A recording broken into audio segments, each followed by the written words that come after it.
தேசிய ஊட்டச்சத்து மாத உறுதிமொழி எடுத்துக்கலாம்.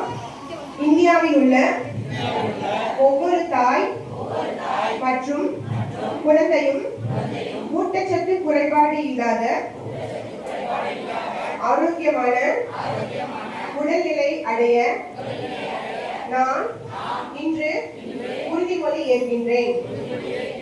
ஊட்டச்சத்து மற்றும் ஆரோக்கியம் சம்பந்தமான கருத்துக்கள் ஒவ்வொரு வீட்டிற்கும் சென்று சேர்வதை நான் உறுதி செய்வேன்.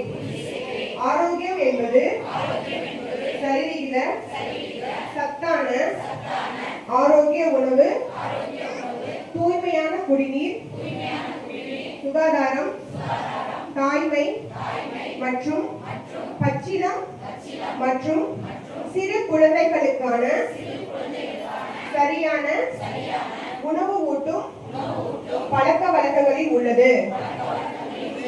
தேசிய ஊட்டச்சத்து இயக்கம் நாடு முழுவதும் ஒரு மக்கள் இயக்கமாக மாற ஒவ்வொரு வீடு, ஒவ்வொரு பள்ளி, ஒவ்வொரு கிராமம், ஒவ்வொரு நகரமும் சம்பந்தமான கருத்துக்களை அறிய நான் உதவுவேன். இந்த மக்கள் பேரியக்கத்தின் மூலம் எனது நாட்டில் உள்ள எனது சகோதரிகள், சகோதரர்கள் மற்றும் குழந்தைகள் சிறந்த ஆரோக்கியமானவர்களாகவும்